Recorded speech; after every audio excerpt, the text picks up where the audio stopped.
All right, so we're back here once again on another episode of Couch Coach Live. We're here Wednesday night under the lights here at Couch Coach Live. What's going on, Maui? What's up, man? Nothing Another much, week. man. Yeah. Man. Same here. Just another week. Just grinding. Keep doing my thing. But yeah, man, another week here on Back to our Couch Coach day. Live. Back to our Yeah, regular day. You know? yeah. We knew, and it's funny. Obviously with the NBA Finals is over. We hitting somewhat of a dead period in sports in the sense hmm mini camps are wrapping up, so they get ready to get into their 6 week hiatus, and we just hoping we don't have to break no crazy news of a knucklehead doing something crazy in this next 6 weeks. NBA Finals is done, and we know obviously we know that the end of a era in sports has ended with Undisputed with Skip and Shannon. We'll Yeah. talk about that as well tonight. We'll talk about the Denver Nuggets winning the national champ. I mean, not national championship, the NBA championship, not the Natty, but the NBA championship. Uh, an interesting free agent domino potentially that could spark off some fireworks on Fourth of July weekend with Fred VanVleet opting out of his deal of his option, so he's gonna be an unrestricted free agent. We'll discuss that. Um, are we actually gonna get NCAA football 25? I don't know. A part of me, I hope we can get everything together because this is obviously we're a year removed from well, not a year removed, but we're a year away from the actual release of the game. So we'll talk about that as well. So we got a great show lined up for you tonight. So what we're gonna do, we're gonna kick that intro, and we'll be right back here on Couch Coach Live. Yeah. Nope. Okay.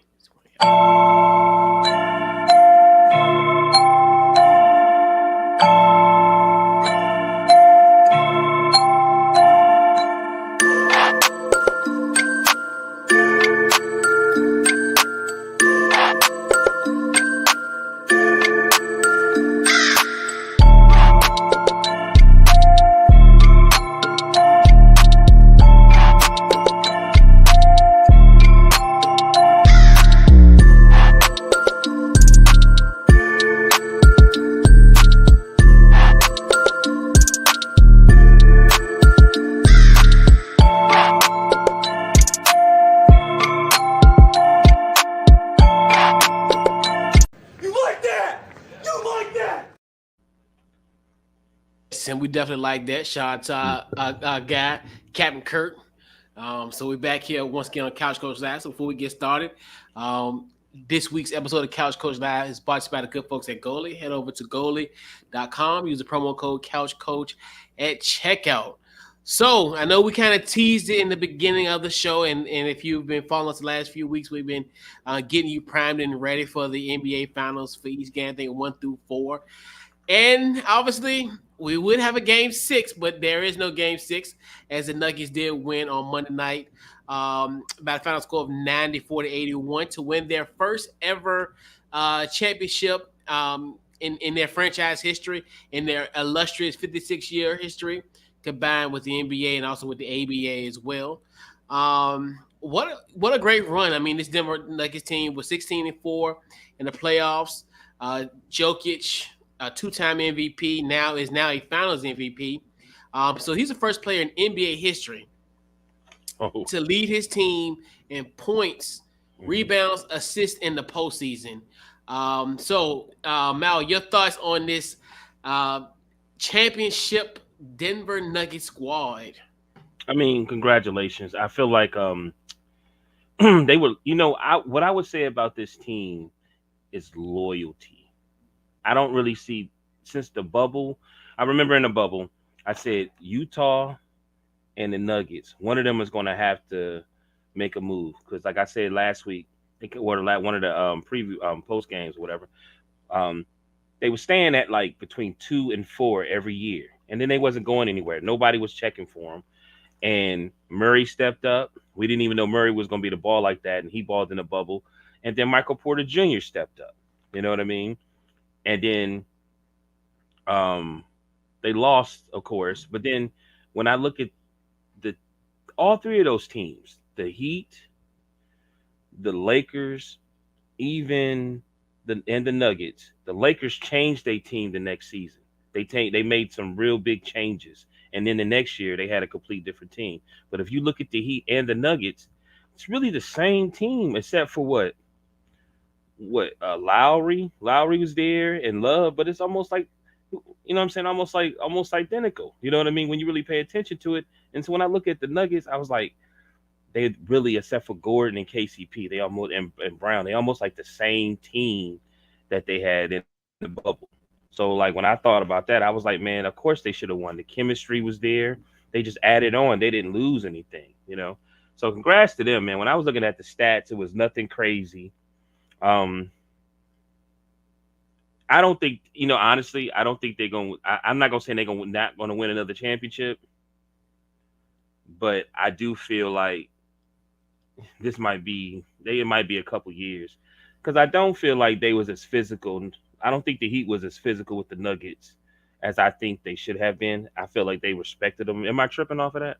Do you feel that way too? Like they wasn't as physical as they could have been with the Joker? Like far as the last year. opponents, or Yeah, like you mean as last year. far as I felt like Boston should have beat the Warriors. But soon as Draymond Green pulled down Jaylen Brown, it seemed like it started to shift. I didn't see that big foul on the Joker or Murray, that, or at least the Joker, because it seemed like every year there was some type of physical play that kind of changed the energy, and then the Nuggets would end up choking up. I felt like the Lakers and I felt like the Heat respected the Nuggets too much. You know what I'm saying? Like it was just, that's just how I felt. I felt like they respected too much. They wasn't as physical as they should have been. And I think next year, I think a lot of teams are going to start being real, extremely more physical with the Joker. I give him everything. I'm not knocking him. I love the way he play. Um, I love chemistry. So I'm not knocking these Nuggets. They deserve it. You know what I mean? But like I said, they could have traded Murray, and they didn't. They stayed with him.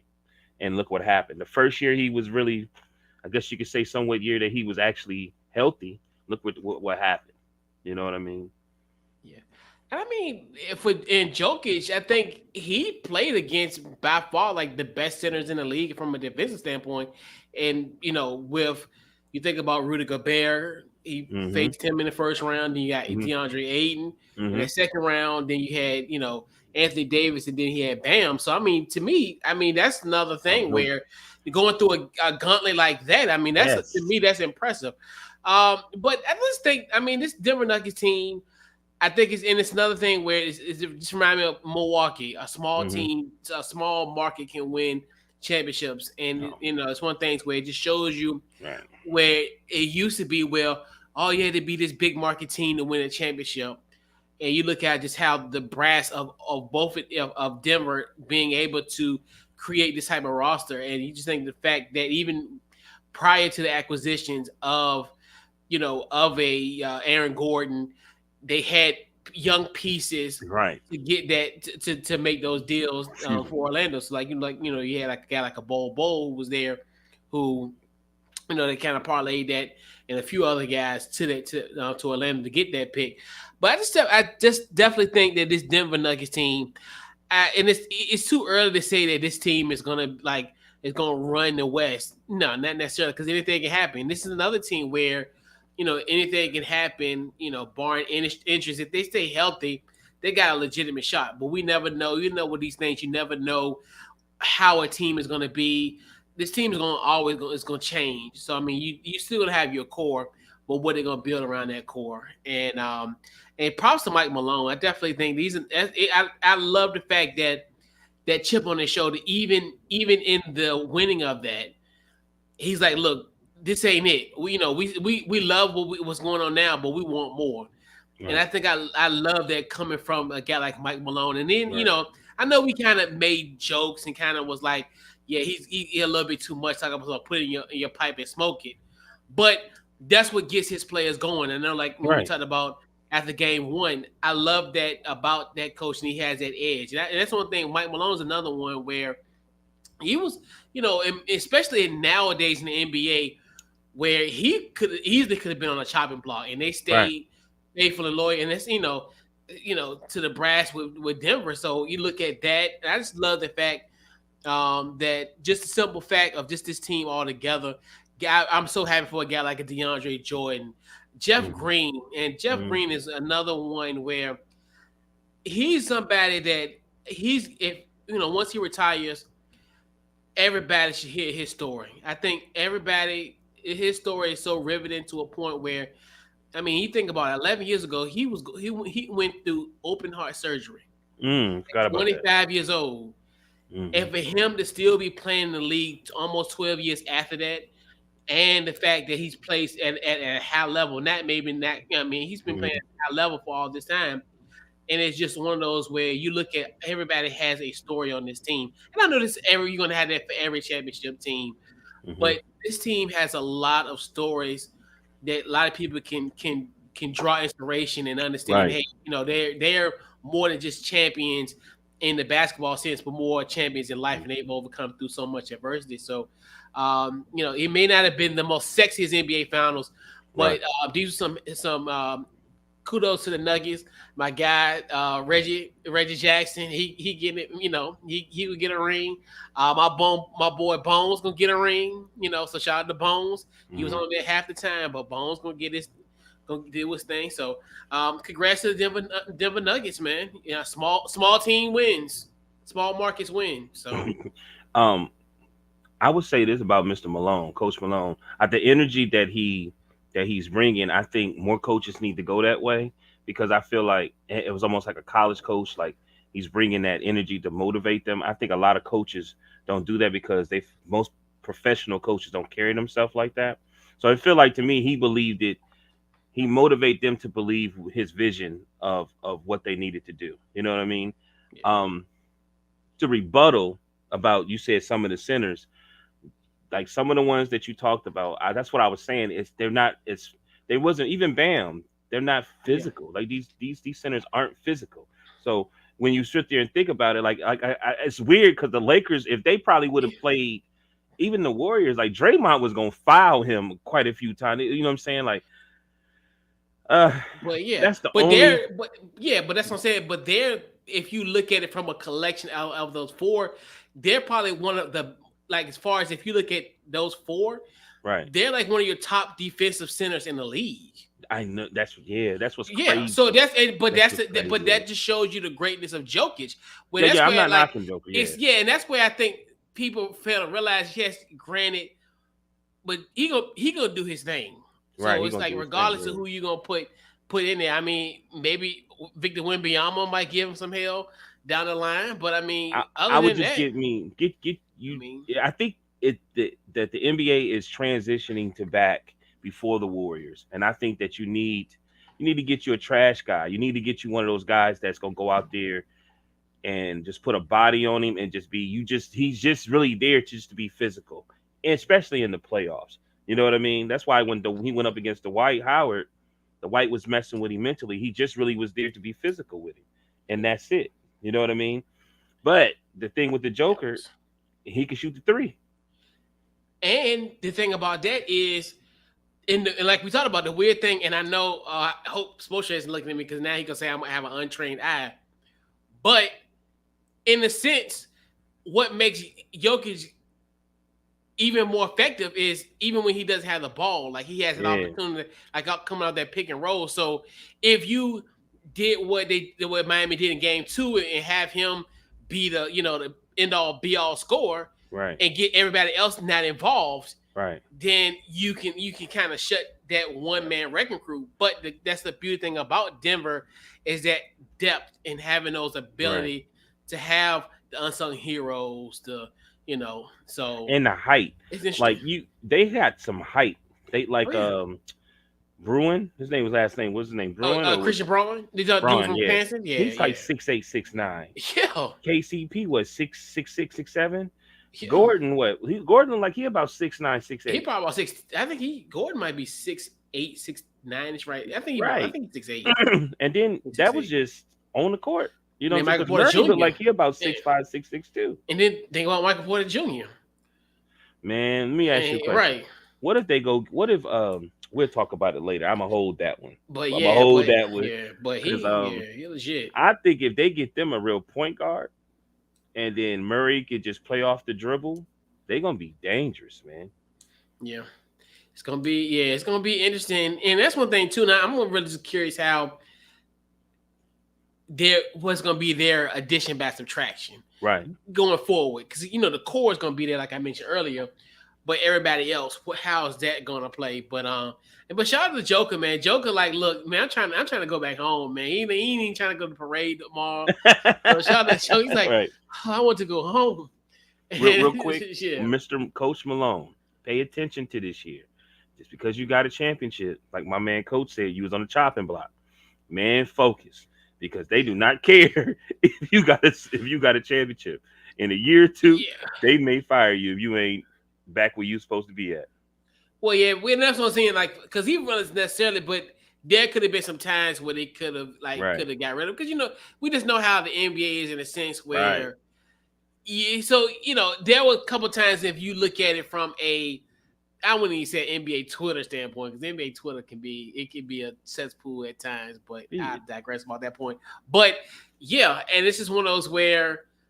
It's more so of it's a what have you done for me lately league, Yes, and that's they just like wouldn't- everywhere else. And If that's they and wouldn't that's have made it to the finals, he'd have got fired this year. I believe that. I believe he'd have got fired this year. You don't think so? how no, I don't think so. I don't think he would have got fired. Now this ain't like a Budenholzer thing. I don't think he would have got fired. Nick Nurse. That's what I'm looking at. I'm looking at them like we Yeah. got to a place and we ain't got back there. Yeah, but their situations are a little bit different. I don't Okay. think I know that looks like that's the trend, like that's the flavor of the month. Yeah. But I think Mike Malone would have stayed because I think I don't think he would have got fired if he would have. I think if I don't even think. I mean, he probably would have got fired. They lost in Minnesota, which if they would lost in Minnesota, then No, I mean- understand that. But I think even if they would have lost to Phoenix with a Kevin Durant, he probably would have stayed. I mean, he probably would have been on a hot seat, but I don't think he would have got fired. I'm trusting your word. You coach, but I'm just looking at it as look at all the teams since the bubble. What coaches are still there? It's not really no coaches still there in the same place.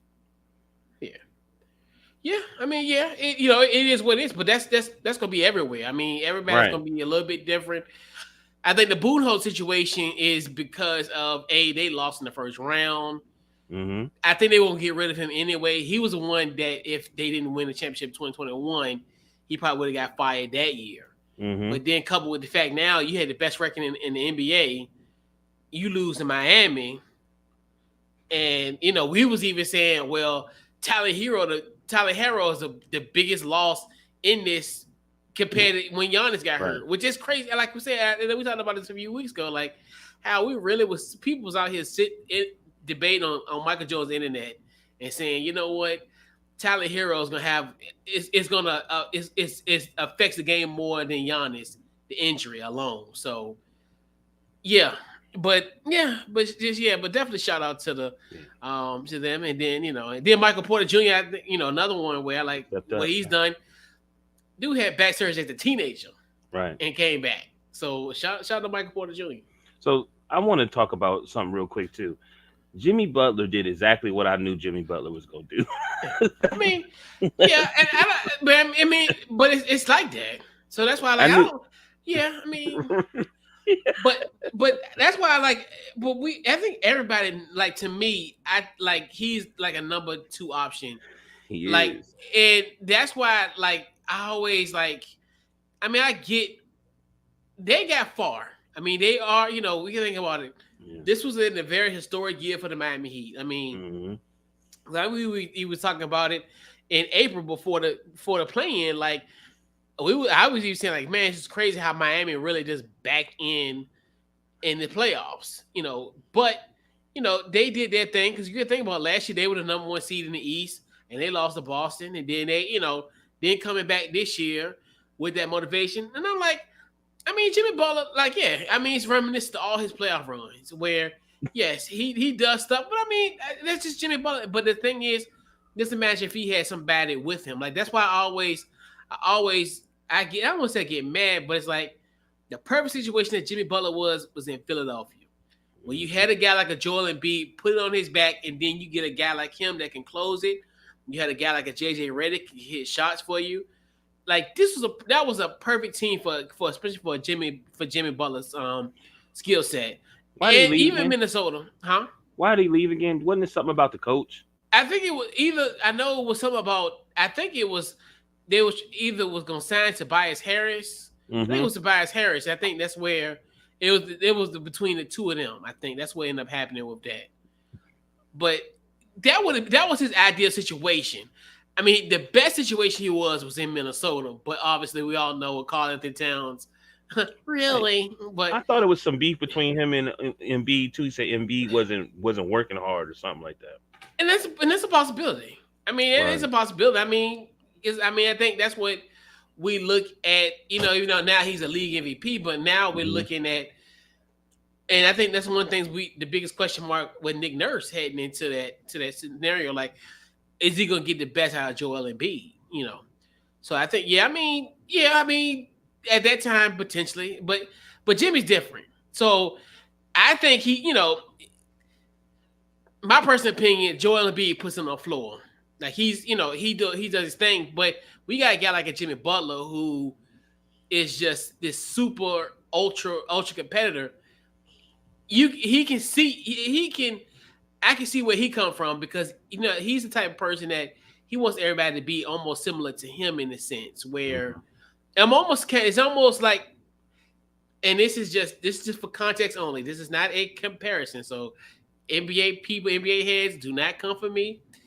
It's almost like a Kobe and Shaq type of dynamic where Kobe, like, not saying that Jimmy Butler is no Kobe Bryant. Now, I'm just saying this is from a mentality standpoint where Jimmy has to work harder because of how he is. But with Embiid, it comes to him naturally, almost like with Shaq. So sometimes when you look at sometimes you may think on the surface, aka the naked eye, shout out to Spo, where you might look at them as like they're lazy. But what their thing is, you can see it and you think that they're lazy, but they just got that natural ability in a sense where, hey, things come to them easier compared to how it was with Kobe and now, Jimmy Butler. But there's no comparison, but just kind of kind of simpling my analysis on it. But that's probably what it is. He's just one more question. If you was the Heat, would you trade? If you was the Knicks, because they got the coach up there, and I think that's where Jimmy might have probably. Well, I won't say that he got farther with the Heat, but would you trade, two or three of the Knicks players to get Jimmy Butler with Brunson? If I was the Knicks, I wouldn't get rid of Brunson. Brunson is no. Oh. I would keep Brunson, but I would give up give up some stuff to get Butler. Who would you want? Like, who would you want? Seriously, Julius Randle. There, but picks. Randle. I would give Randle up. But then the only thing with Julius Randle is they kind of, I don't know. But I don't know. The thing about, the Knicks would be a good scenario for him because at least you have a guy like a Jalen Brunson that that can help you. So it'd be interesting in backcourt to say I'm with that backcourt. And then get rid of Randall and maybe toppings. They're kind of the same in a weird way. Like Topping and Randolph, in a sense, they're kind of the same. If I'm the Knicks, I'd sign me up. But if I'm the Heat, what am I getting back in return? Because I don't really see nobody who I would really want except for Jalen Brunson. I'm not giving up Brunson to get Butler. Right, but that's what I'm saying. I feel you. Though. But I was get three of the way that I see I think the Heat and the Knicks are different. I think the Knicks need a superstar where they got Brunson, but I was I think the Heat can get some B players and then maybe get a point guard or something like that. They got Bam stepped up this finals to me. Yeah. But yeah, I definitely think it's going to definitely be an interesting dynamic. What Miami's going to do in this offseason. So I gotta talk about let's talk about Fred VanVleet. Mhm. So obviously this week there was announced that the Raptors do have a new head coach by name of Darko Rajakovic, and he's actually the former assistant with the Memphis Grizzlies. Now he's going to be the head coach of the Toronto Raptors, ending pretty much the ending of the NBA coaching carousel this season so far. Well, it's pretty much at this point. So Fred VanVleet, Raptors guard. He's opting out of his $22.8 million option and will be an unrestricted free agent this summer in July. So VanVleet last year he averaged 19.3 points per game. He had a career high of 7.2 assists this year. So your thoughts on Fred VanVleet opting out, and where is a good landing spot for Fred He's VanVleet? so silly. um, I'm kudos to him because he was undrafted Yeah. and he balled. He had to come in a different way, and he's able to because he hadn't been an all star too, right? A Hmm. championship, got a Yeah, he's won an All championship, Star. Yeah, he's been an and All he Star. got an Yeah. all star, and that's great. And I think he got a future. I think he's actually one of those prototype NBA players that is going to help a lot of the young players too. So landing spots. I think he would do good with the Nuggets. I think he would do good with the Heat. As much as I heard people talking about Lillard going here and doing there, or even Kyrie going here, well, Fred can do the same thing. He may not be as flashy as them, but he can do he can do the same things. Hell, he can go to the Suns, Boston. So what did I write down actually? I put Houston, Boston, 76ers, Lakers. It's quite a few places he can go because it's a lot of places that need a point guard.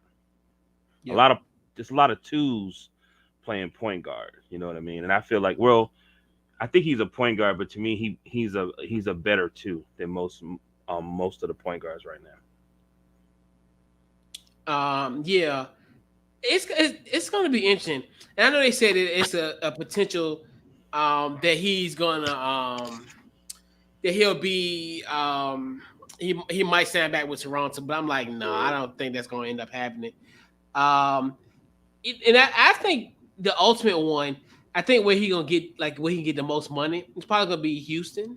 Mm-hmm. If he decides to go there, I do like the fact if he does go there, he'll be a guy that will be their leader of that team because that Mm-hmm. team definitely needs leadership.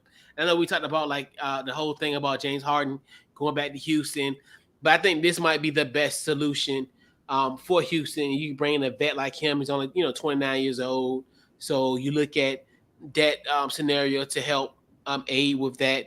I definitely think that's a decent landing spot for him. But it's a team I really think he should go. Fred VanVleet, come on home. Come on back home. You from Rockford, Illinois. Come on home. Come on home to Chicago. Come home to sweet home Chicago. Yeah, Chicago. Um, yeah. And I Yeah. think and one interesting tidbit about this. So the GM of the Chicago Bulls is Mark Eversley. He has Toronto roots. Bring Van Vliet home. I think Chicago is a good spot for him because now I know we talked about Chris Paul coming to Chicago, but this is also another option. I put it this way: Chris Paul might be the cheaper, probably more cost effective deal. But if there's a way that you can kind of finagle the number, because I'm not sure how Chicago's cap is, but if you can finagle the cap in a sense to get him, go for it. But yeah, I definitely Spurs think too. he'll be a nice addition.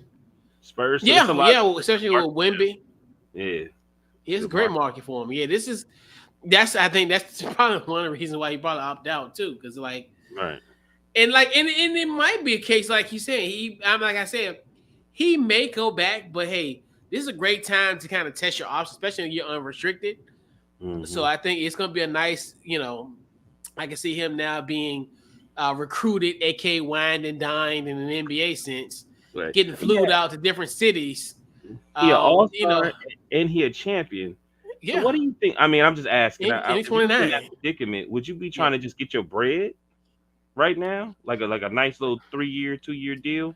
I mean, at this point, if I'm him, yeah, I mean, I've already kind of hit that, but I also want to be at a good spot where I can go somewhere that I can get some time and increase my value because that's the beauty thing about him. And, oh man, that's these type of days you wish you were born a little bit later in life and B to play basketball because now you think if you're at his age, if he can get like you saying a 2 or 3 year deal and he'd be 32, 31, 32 years old, then he can go back and get a potential another max contract. Right. So he could be having multiple max contracts on his hand. I mean, yeah, you would try to go for the most that you can because at the end of the day, if they're giving out money like it is now, why not go for that max contract? So I definitely think he should because there's always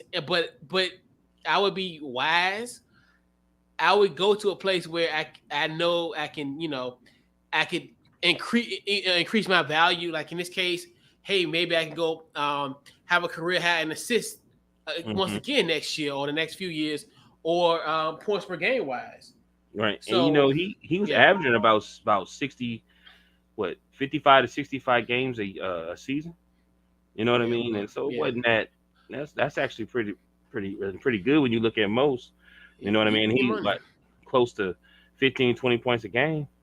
Yeah, because he averaged this year 19, which is crazy to think. Right. This is a team where, I mean, it's funny you almost forget about Toronto because Toronto, in a sense, was the afterthought. And you think to yourself, he's averaging almost 20, and it's almost like, but I mean, hey, I think anyway he goes, gonna be all right. Long as he don't go to Tampa Bay. I think that Tampa Bay Raptors team. Oh God. I know people be thinking to themselves like, damn, we really played in Tampa Bay. Like, really? We played in damn Tampa Bay. That's crazy, man. That's if anything of the COVID-19 pandemic, you think about the damn Raptors played in Tampa Bay. Like, that's crazy. That's crazy as hell. And just, but man, it's a market for him. I would have opted out too. No, yeah, for sure. I remember he had a little, like, I think ESPN or something, like a little documentary because he didn't get drafted. And he was like, okay. Mm-hmm. You know what I mean? I remember that he was still practicing and he was like, man, there's still teams that may want you. And to see where he at right now, where he can actually opt out, that just gives you motivation. You know what I mean? Him, Austin Reeves, a lot of these players, like, it's almost to the point like, man, what you getting drafted for? You know what I mean? Yeah. I mean, I know why you getting drafted, but still, like, you know what I mean? For sure. So, let's see. So we got Shannon Sharpe. It was his last, and it's funny. We talked about at the NBA Finals, at the conclusion of the NBA Finals, that Shannon Sharpe was going to leave Undisputed. His nearly 7-year run with Fox Sports 1 and Undisputed has come to an end. So we got a short clip, and this is going to be fair use. This is going to be a clip that we got here. I'm going to pull that up shortly, so we'll get that going. Share the screen. And so let's get this going. All right, and we're going to do it now. Ladies and gentlemen, this is officially my last day at work. After 7 years, the train stops for Shannon Sharpe and Undisputed right here. I just love everybody. You've embraced me and allowed me to become your favorite TV uncle. And for that, I'm forever grateful. And last but not least, Skip Bayless. You fought for me, bro. Did I? I'm here because of you. You've allowed me to share this with you. Allowed me to share the platform. I'm gonna cry in the car, but I'm not gonna cry now. The opportunity that you gave me to become what I became, I'm forever indebted to you. I'll never forget what you did for me. You've helped me grow more than you ever know. All I ask is when you lay your head on that pillow at night, know I gave you everything I had. You did. I gave you everything I had. Which is why I want to thank you. Ladies and gentlemen, this is All right. So we got that here. So obviously, a very emotional Shannon Sharpe.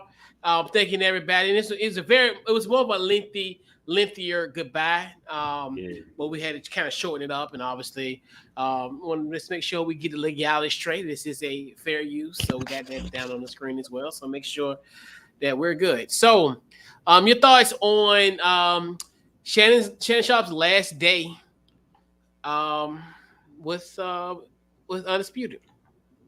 I mean, it sucks because it's like a part of you. You know what I mean? Like when I get home, I got a Fire Stick, so I watch YouTube and I'm looking for Undisputed before I look for First Take. Unless the Knicks and the Cowboys lose, then I'll watch First Take. You know what I mean? So it sucks. You know what I'm saying? But I think I'm laughing. You know what I'm saying? Because it's Shannon Sharpe. You know what I mean? But I applaud him and both of them actually how they ended it and with respect, because the way they did it and the way it was so abrupt that they played with everybody well to make it trans so everybody could figure out why it was ending. You know what I mean? And then they made it seem like they was beefing, but they put it out a certain way and it was respectful and it was great. You know what I'm saying? I felt like it was great. You know what I'm saying? Um, I know even Skip, I felt like Skip wanted to get him a little emotional too. But like, once that happened, it opened the door for, Stephen A and other people to speak. And a lot of times with the media and Twitter and everything, things get twisted up. And Skip is really open to going in a room and having a conversation about it. Stephen A said it, so did Shannon.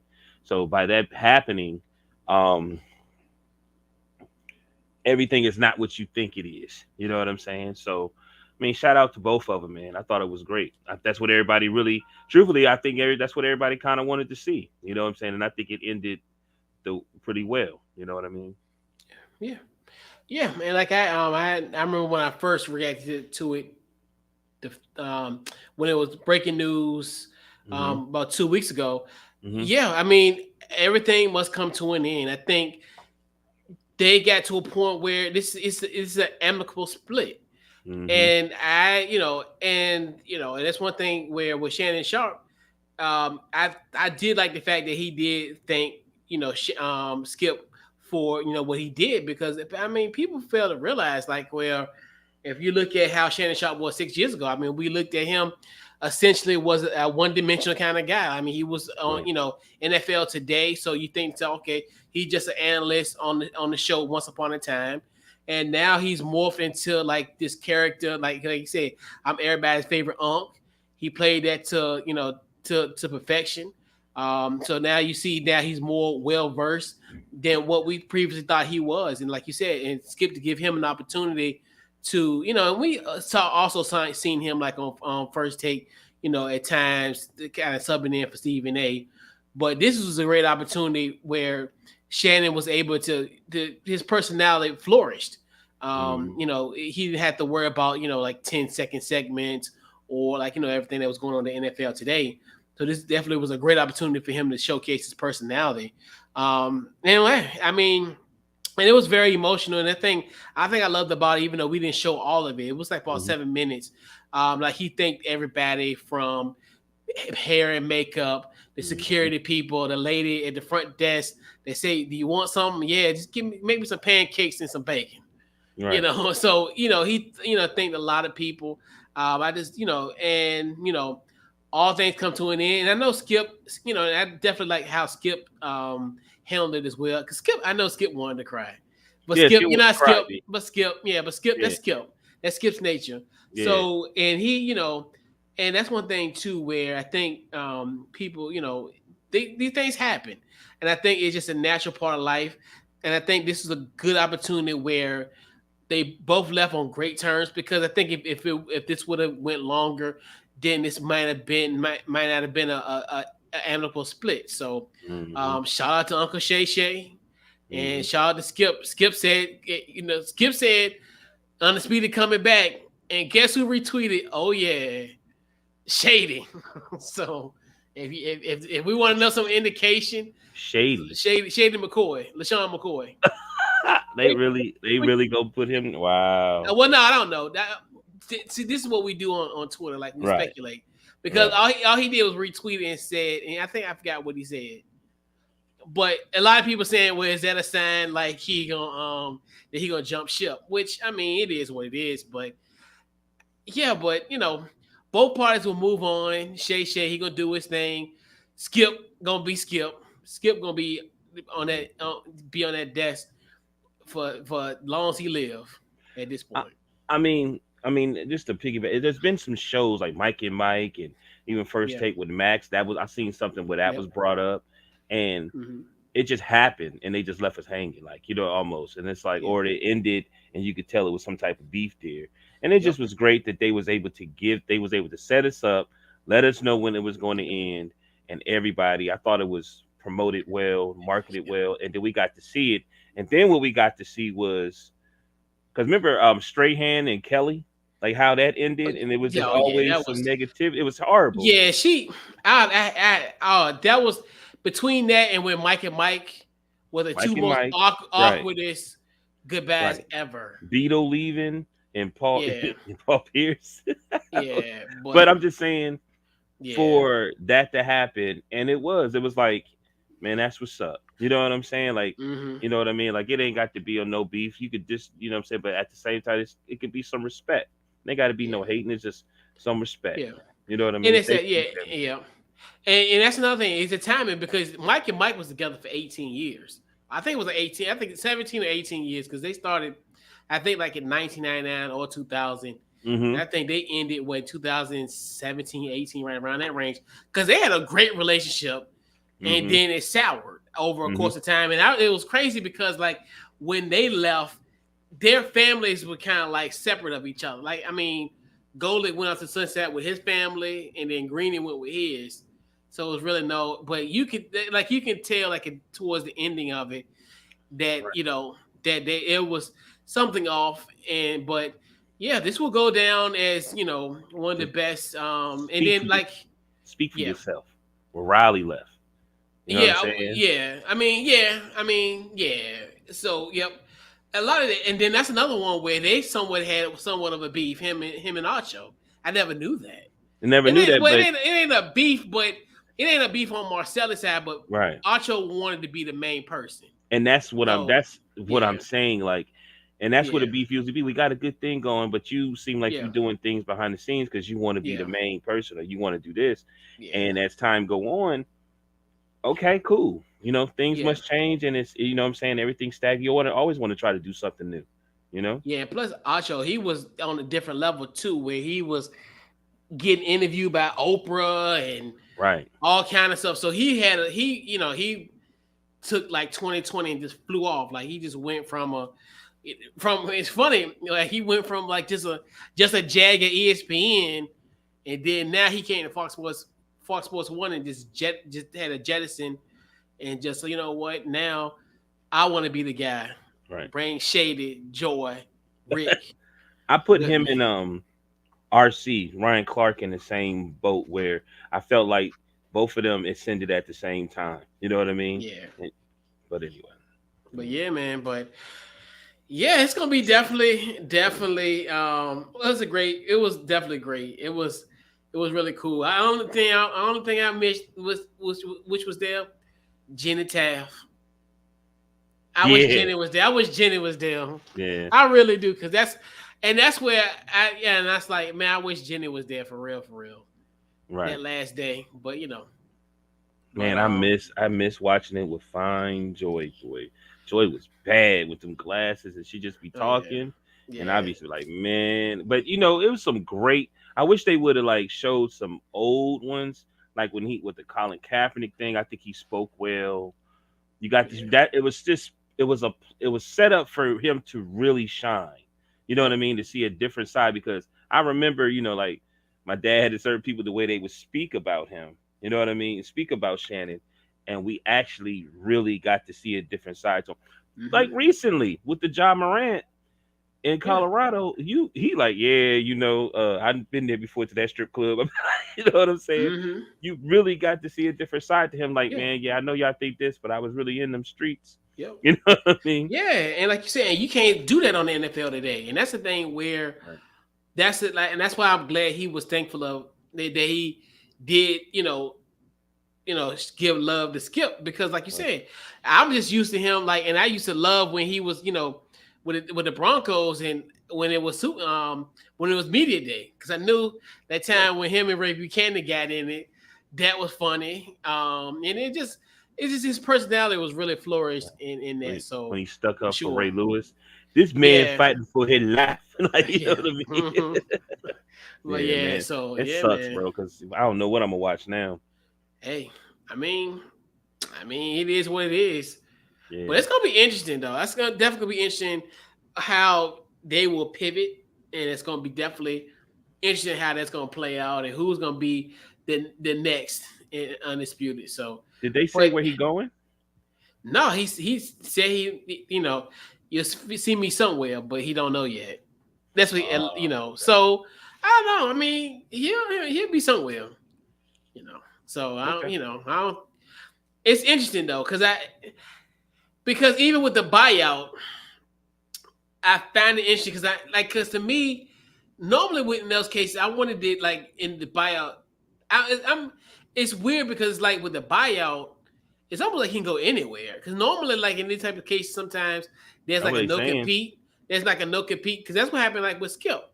Because when Skip so in June of 2016, he left ESPN, but he couldn't start with Fox until September because his contract at ESPN ended in September of 2016. So that's why he couldn't start when he did. But yeah, man, it's gonna be interesting because to me, it's almost like he's gonna be a Fred VanVleet, where he's gonna be unrestricted wherever he goes. So they said at first he didn't own Club Shay Shay, but they said by him doing the buyout and everything, he got it. But I heard something say, because I think the Herd is supposed to be leaving. I heard that too, but I don't know. I don't know if they said the Herd, his Club Shay Shay was under his media company or something. Really, he was that. on the Volume. I could be wrong, but it's just what I had heard. You know what I mean? Because that's what Draymond had. Right, and that's and they was like, and Liv I could have swore that's what they said, but it sucks because we can't really see the setup with the buyout and everything, because it'll probably make so much sense. Like, Yeah, but I do know Club Shay Shay, he getting some top notch guests. Yeah, but it's gonna be interesting though. But I definitely think, One thing, it's so weird that all this happened though. As soon as he got that plaque for 1 million subscribers, and I think it's a perfect time for him because he's outgrown that show. Be for real. Yeah, there's a lot of it too, and it's almost like how Stephen A. Smith when Skip left, Stephen A. Smith already outgrew him then. Right. So, that's one other thing where I think if Skip would have stayed, because you think about it, I mean, because Stephen A. was getting paid even more back then than what Skip was getting paid, when he was at ESPN. Right. So, and Skip only do that show in his pod, right? But you really pay attention. Like it was times when he was talking, he said, "How did you get tickets to go to the Laker game? And how did you do this? And how did you do that?" You know what I mean? And It's just like Skip is so caught up in that character that he just goes home. He's a celebrity. Like what he said, I'm in a freaking Hall of Fame. It's like it just Skip. I think Skip losing touch too, because he needs to do more. It's like he just want to do Undisputed. And I think he will. I mean, that's the thing. And I think that's just his lane. So I think he's good with what he's at, because dude, he's 71 and he can't be.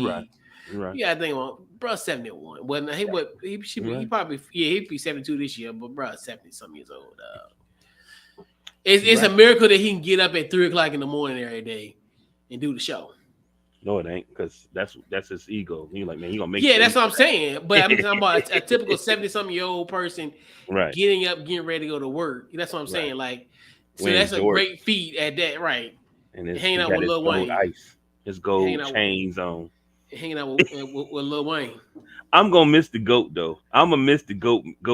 Yeah, You that just was don't funny. understand. I'm Yeah, gonna miss the goat, dude. yeah, that's gonna be funny. Yeah, it's gonna be. But yeah, but whoever's gonna be in that seat got big shoes to fill. If it's either Shady or whoever it is, you got some big shoes to fill. But Yeah, call Michael Irvin. Make sure everything's straight with him. Get him back on L. That's all I ask for. Get Michael Irvin back. that would be great though, just to Yeah, give him a chance. But yeah. He needs it. Yeah, man. He definitely needs it, man. Cause our boy got railroad. yeah, But didn't do that. yeah, man. Only in Arizona, but we back. We keep it pushing on the docket tonight. So we gotta talk about NCAA football 25. So obviously, the return of NCAA football, the game is slated to be released next summer. Obviously, it's been 10 years since been a release of NCAA football. And essentially, one of the reasons why the game essentially got canceled because of essentially, you guys remember the Ed O'Bannon image and likeness case, where essentially um, athletes weren't getting paid off the image and likeness of these type of games, so the game got halted. So now we know it's a new game now with NIL. So so now with the NIL being like somewhat of a game changer, so NCAA football 25 will have players that have their image and likeness in the game. But there's a interesting tidbit with this. So NCAA players are being advised by the College Football Players Union to boycott the game. Mm-hmm. So one team partners and also EA. So one team partners is pretty much like the licensing company that's partnered with EA Sports that they signed that EA Sports signed with to get pretty much to get this licensing deal together. So there's in that deal, there's a $5 million pool that's going to be divvied up between 10,000 players. So that's going to be $500 a piece. And we're looking at from an average, right? Mm-hmm. So the caveat about this is in that deal, that $5 million pool, it does not include royalty payments from game sales. So, and also, um, so there was an estimate of what NFL players get from sales from the game from Madden. So it was reported that essentially NFL players get between it was at first in 2019 it was $17,000, and one player was quoted to say that they got paid $28,000 from the game. So, your thoughts on athletes possibly boycotting NCAA football 25, and will we actually have a game? I mean, for what I heard, the Players Association is pushing the players to boycott, so it's probably going to happen. Um, I don't, business is weird. So they saying basically most of the players would get 17,000. Well, well, that's what NFL players get with Madden. Okay, so Yeah. don't so the college kids would get $500. Yeah, so what happened is they'll get the $500, but that's all they're gonna get. So they're not Right. gonna get like the residual sales and the revenue from the sales of that actual game compared to what the NFL players are getting, because that Right. $17,000 to $28,000 is probably the licensing plus the sale of the game. And I think that might be the problem. Then I think that the back end should help because this is the first one, and it's probably going to be people buy this one. They might not buy the next one because they might not like it. You know what I'm saying? Yeah. I don't know if it's going to be a game. I'm not even going to lie to you. I was listening to you. I know a lot of NCAA players is already getting paid, and so I don't know, man. I'm really going to have to see what you say. I think not getting any money on the back end is probably the main issue. I think the college kids $500 each, okay, because this is the first game that's coming out, but we should at least get something on the back end because this is the first game. So this is going to be this is the first game of how many years? 10. In 10 years. So this was supposed to be special. So It's probably some yeah. people that don't even just go and get it that's been waiting for a college game. You know what I mean? And then the games are more expensive now too, right? Oh yeah. Yeah. Yeah. I do think eventually a game is going to come. It's just going to have to be some more negotiations involved. Yeah, I want to be optimistic. Uh-huh. This game ain't coming out. It's not because because there is a big discrepancy. Right. And it's one of those things where I'm on I'm yearning for this game to come out. Like I'm ready to go out at this point. I'd be almost 40, going to GameStop at midnight getting this game. So I've been that guy. I think the last time NCAA football came out, I went at midnight to get the game. Right. So in my personal opinion, I don't think, and I'm with the players. I am because too. You got to sit down and you think about it. You're only gonna get $500 for this game that's going to be a massive sellout. Like you got to think yourself. I'll put this in perspective. NCAA Football 14. So that's the last game that came out. So that's 10 years ago. A game came out 10 years ago. It is selling on Amazon pre-owned for $179. Wow. If you want to get it new, it's $275. Wow. Buying a Xbox 360 is cheaper than buying the game. Right. So there is going to be an extreme demand for this game. Right. And I'm the players like, why should I get $500 when I know this game is probably going to sell out everywhere I go? So why can't I get a cut from the sale of this? Because I don't blame them for not wanting for wanting the cut, because it's going to be massive of how much they're going to get. Because quite as if you're thinking if the NFL guys are getting this amount of money, they're gonna probably rival that as much, because the sales are going to be through the roof. So that $500, you know how much profit EA is going to get if they pay those guys just $500?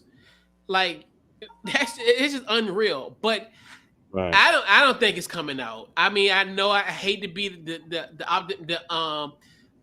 negative Betty, but bruh, this ain't coming out, because that's a huge discrepancy. Like even in the bottom end of $17,000, which they probably could command because of just the sales of this game.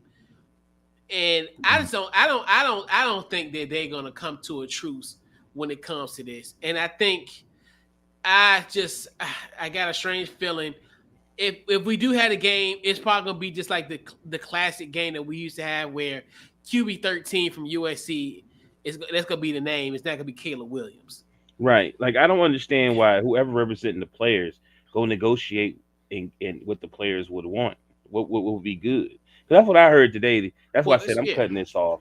Let me see what coach is gonna say, because they were like, the players. I'm with the players, but they saying the player association is pushing the players to boycott. And I think they should. I think it's because So I'm like, what would be good enough so we can move forward? I'm sure not $500. They should get a cut from the sales. Right. And simple as that. They should get something. Now, that's where where I think the rubber's going to hit the road. What are they going to look at as far as what could be a percentage of what these guys get off the sales? Because if you can at least get to the point where, hey, we'll give you some money, we'll give you royalties for the sale of the game, But then now you have to negotiate what type of percentage that you want from each game Right. for that. So that's if they can at least get to the point where these guys will get money from a sales perspective, like hey, we're gonna get it, you'll get additional money on top of based on the sale of the game. Right. Then I think we start seeing something. There's somewhat of a light at the end of the tunnel. But the way it sounds like it's almost like they just gonna give them a flat rate, which is totally unfair. And I know people say, well, their name is in the game, but this is where I think people don't understand when you are a product that is generating money. Right. You want to get every dime, nickel, quarter, dollar, whatever you can get, especially if they're using your image, name, and likeness. Right. This is different than most, where most of us won't be in a game that's gonna be selling out the door. Right. So and they have to set the precedent, because if they do this 500, they're gonna do this every year to these kids. All right. So it's like, and the game is gonna get even more popular because of now every year, right? Every year, and now you thinking the next gen consoles. Because I know with me, I'm gonna probably wait to get my next gen console until NCAA football comes out. It just makes sense to do it when it's time for that to come out. So to do, to put the two and two together. But you got to like. And I'm not with them. I mean, I know I done lived a decade without the game. I still got 14. I still play it on the Xbox from time to time. But it's gonna be crazy too with the poll. What is it? The portal, the transfer portal. Yeah. Mm-hmm. And you know what I'm saying? The game will be the season, or the playing like the president or whatever it is. It's probably gonna be a trip. Yeah, the dynasty is probably gonna get a trip. That's a lot gonna be into there, but. It's business is business, but I don't understand it. Like, man, go ahead and say this is what we're gonna give y'all that's respectable, blah blah blah. And they definitely should give them something in the back end. It's the first game. But anyway. But yeah, man, it ain't coming out, man. I just got a feeling where it's gonna be. I just feel though it's. I don't even see an impasse on this one. I just because to me even coming up with the idea of, hey, we just gonna have $5 million in the pool, and then y'all gonna divvy it up between 10,000 people. I'm like, nah. I'm like, yeah, this is if it ridiculous. Do come out, it's gonna be like you said though. It's just gonna be number 13 and blah blah blah. But yeah, but there's rosters for that, so we can keep it moving. And I think it's just one of those where it's gonna be, But one of the things where I know it's only like a few people that are doing it now, but I think people not looking at it from a surface level. Cause I know like when this first came out, like Thursday, people was like, well, they should just take the 500. But then after doing some more copious research, I'm like, my NFL counterparts get up to $28,000. Like, and NCAA football sells way more. And I know it's less players in the NFL than college football, for a fact. But I'm saying maybe, I'm with them. I mean, I would get as much money as I could possibly get. Right. Yeah.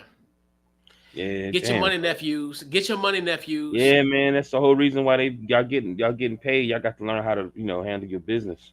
Yeah, man. I mean, hey, we're living in a new age, man. Hey, man, this ain't I'm a commodity. I am College Football Player Incorporated. I am a business. Pay attention to Ja Morant and Zion examples. But yeah, but don't trick your money off. Don't trick your NCAA 25 money off on a 32-year-old woman. Don't ever do that. This coming from your uncles. They coming for Zion, B. I mean, did you see it's like supposed to be 4 or 5 more girls that's supposed to be pregnant? Yeah, man. It's like I said, man. And that's what they doing, man. I'm telling you, NDAs. Because look what Mariah Mills. She's trending everywhere. She She done retired from the game, and now she made a comeback. What, she like Jay-Z now? Announced her retirement. Now she all over the place. What more can I say? Right. But I'm telling you, man, nephews, you get this NCAA money. Do not trick it off, because some of them looking for a retirement plan. We're keeping the buck. You go to the strip club. This coming from your nephew. Coming from your uncle. They got a light. They press big money in here. Yep. So, fellas, so nephews, when y'all get y'all NCAA check, be smart. When 25 come out, be smart. Don't be tricking it off. You know. And it ain't no fun. Hey, it ain't no fun, but you save yourself a lot of heartache and embarrassment and bad publicity in the end. You can't handle it. Just order some DoorDash and let them wings come to the hotel. Yeah. Pretty much, yeah. Yeah. I mean, import. That's like you import. You're such a G. You're such a G. If you young men, if you are under the sound of our voice, if you are under 25 years old, we are your residential uncles. I know we talk about Shay is the TV uncle, but we can be your uncles for real, because we can put you on some game. Because I'm not trying to say I've lived this long, illustrious life, but I've seen some crap.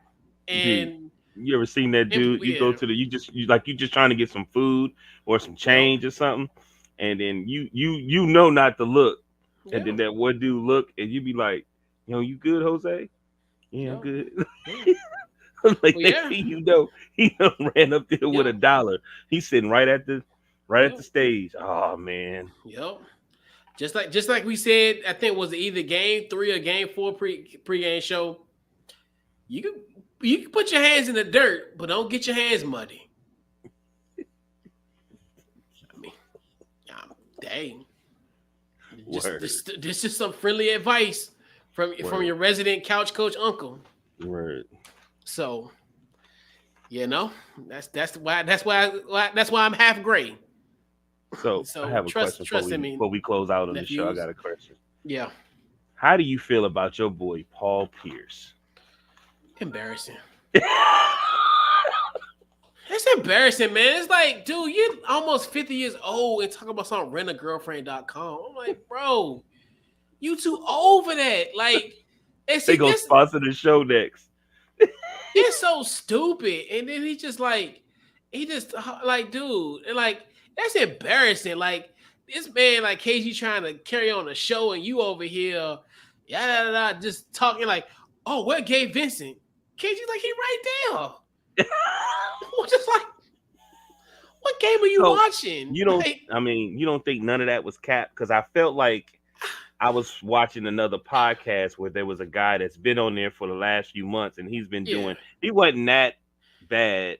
He just really liked that. And I felt like there was a lot of similarities to those two podcasts I've been watching lately. It's like when he threw the lighter at him and he seemed like, man, I'll smack this. And then,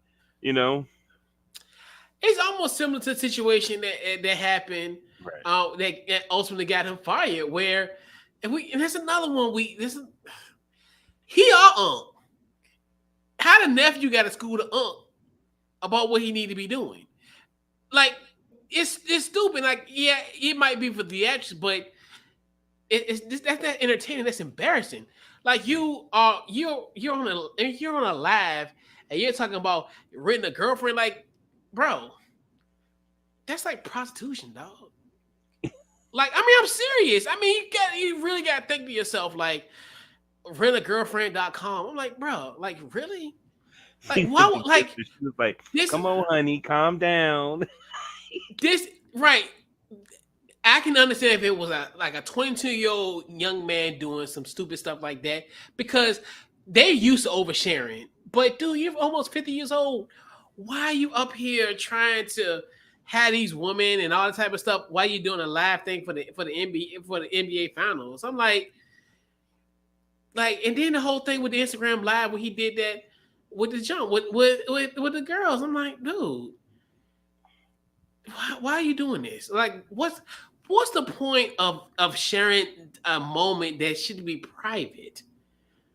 Like, why are we doing this? Why are we living in the age where we always have to share everything? Why stuff can't be sacred? Like we talking about, why can't stuff be sacred? Why people can't close their mouth? If you do something with why you want to be with the little girl, and then she want to screenshot your screenshot what you said to her on Snapchat and all that type of stuff. Why can't we just do our thing without you trying to get clout or you trying to get fame and notoriety? But that's what it is, and that's why I feel for these athletes where it's like you can't you can't have these discreet type of situations without people airing out your stuff because of your celebrity, like so it sucks. And then with Paul Pierce, man, dude just need to something's going on with Paul, man. And that's and that's why I said, if you really pay attention, right, since he got fired, Paul Pierce has been like this. And then you looking at KG, and since KG's been grooming himself, to me, to be like a Ryan Clark, a Riley, like he's grooming himself to be that way. He went from being like a ball player, and then all of a sudden he started wearing these overly big hoodies, and now he's putting himself in a predicament where you could tell that he's trying to build himself up because he seems like he likes to do it. You know what I mean? You can always tell the ones that really like to do it because they're speaking into the mic a certain way. They're trying to do their words a certain way. They're giving you the necessary stories to help the show that they're talking on. And I don't think he should have had him on there. He was better off having Rondo on there. Yeah, in his 08 Celtic teammates that talk about the 08 championship run like it happened 2 weeks ago. Right. They need to give that up. But I think he should have had, rather than Paul Pierce, probably should have had Rondo on there. You know what I mean? Yeah, he should have had somebody on there. Not Paul Pierce. Yeah, he could have had James Posey. He could have had anybody on that. But if you pay attention, a few other shows, he was talking to Paul Pierce that way. He was like talking like, man, the hell is you talking? Like even a couple weeks ago, I seen them. They was right by each other, and KG was talking to him a certain way, and I was like, he was like, oh yeah, you right. So you know what I mean? Yeah. Maybe he got him on there because he knows something going on. He trying to help him. Maybe that's what it is. Yeah, that's how I'm thinking too. Because I think he is going through some stuff. So that's why I don't really want to. Did you get that website though? No, I don't need that. I'm good. I'm good. I'm just. I'm good off of that. I'm not. It ain't. The well ain't dried up that fast. Right, I'm good, brother. Crazy. I'm good, brother.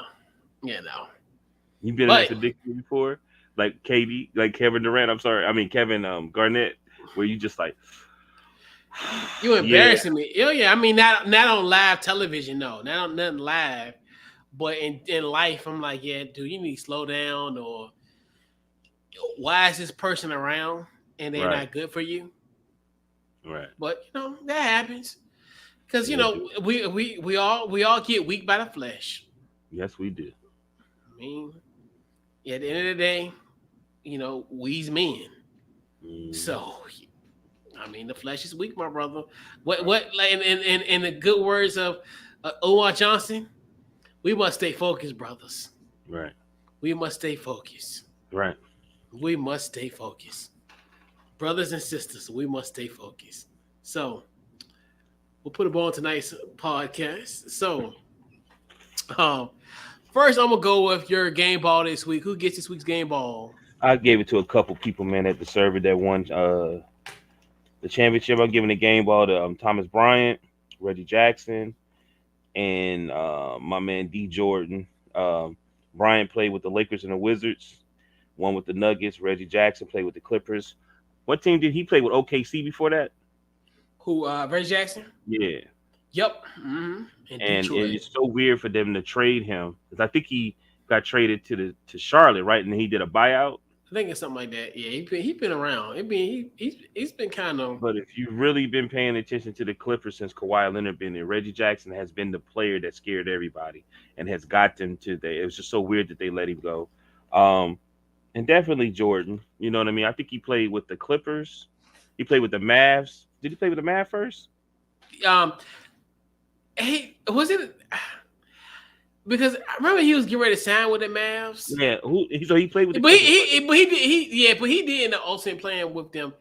And I hate to bring this up because that's remember DeAndre was getting ready to dip, and remember Chris Paul he was on the banana boat with Braun and them. He was like, that's how the banana boat thing came to fruition. Oh, for real? Yeah, because remember they had the emoji. It's almost like you like a boat and a banana. Because remember that, because that's what they had this meeting with all the Clippers with that. Him, and like he was on a boat too. No. He the one brought it up. Chris Paul was on the boat. Oh, he was somewhere, but I think that's where all that stuff came together. But he ended up playing with the Mavericks down the line. I think definitely after he was with the Clippers. But yeah, but DeAndre Jordan, he's been around too. Yeah, he's another one. He was in Brooklyn. Yeah, he was in Brooklyn. Yeah, right? yeah. That's what I put down. He was in Brooklyn.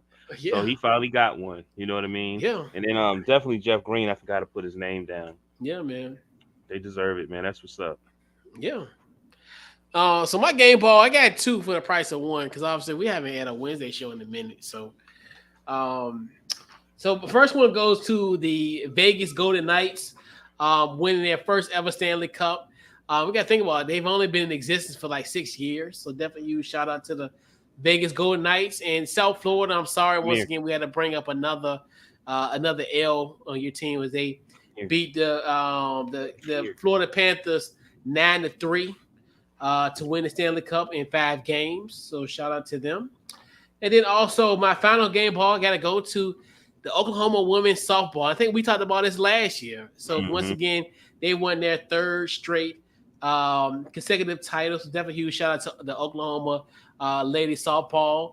The fighting Adrian Petersons, the fighting Kevin Samuels, the fighting Trent Williams. So shout out to Oklahoma. Boom Asuma.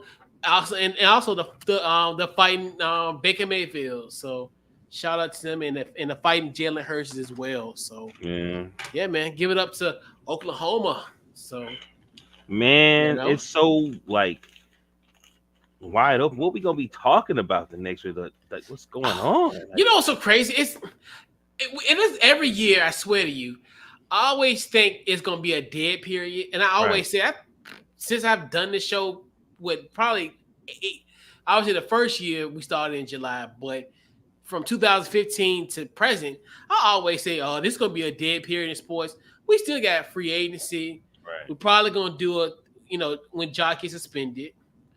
However that happens, got the draft next week, so we'll probably be doing some draft next week. You'll be surprised. Stuff will happen in July. You think of July free agency. So we call it a dead period because I say it's a dead period NFL wise. Yeah, I don't understand why the XFL don't do theirs now, like at this dead period. Is it the USFL right now? USFL now, yeah. Okay.